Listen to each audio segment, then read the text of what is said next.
আজকে আমি তৈরি করব তিলকুট।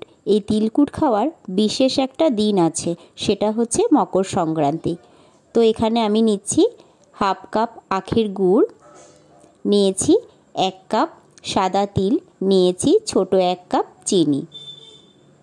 গ্যাসে একটা ননস্টিকের তাওয়া বসিয়ে দিয়ে দিচ্ছি সমস্ত তিল। সমস্ত তিলটাই আমি শুকনো খোলায় একটু টেলে নিচ্ছি। তিলগুলোকে টেলে নেওয়া হয়ে গেলে ঠান্ডা করে নিয়ে আমি মিক্সিতে দিয়ে কিন্তু গুঁড়ো করে নেব। এই যে এই রকম গুঁড়ো করে নিয়েছি, খুব মিহি করিনি, এরকম গুঁড়ো আমি করে নিয়েছি।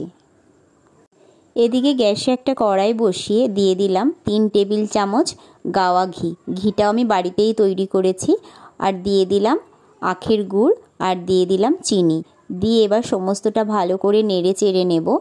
নিয়ে যখন একটু আঠালো ভাব চলে আসবে তখন একটা বাটিতে আমি জল নিয়ে একটুখানি ঢেলে দিয়ে, মানে 1 চামচ মতো আমি গুড়টা ঢেলে দিয়ে চেক করে নিচ্ছি যে আমার এই গুড়ের আঠালো ভাবটা সেটা কি ঠিক আছে কি না। এবার আমি সমস্ত কুটে রাখা তিলটায় ঢেলে দিলাম। আর এদিকে একটা হোয়াইট কালারের পেপারের মধ্যে আমি দিয়ে দিলাম কিছুটা পরিমাণ ঘি। ঘিটা ভালো করে মাখিয়ে নিলাম। এবার আমি সমস্ত এই তিলটা এখানে ঢেলে দিচ্ছি।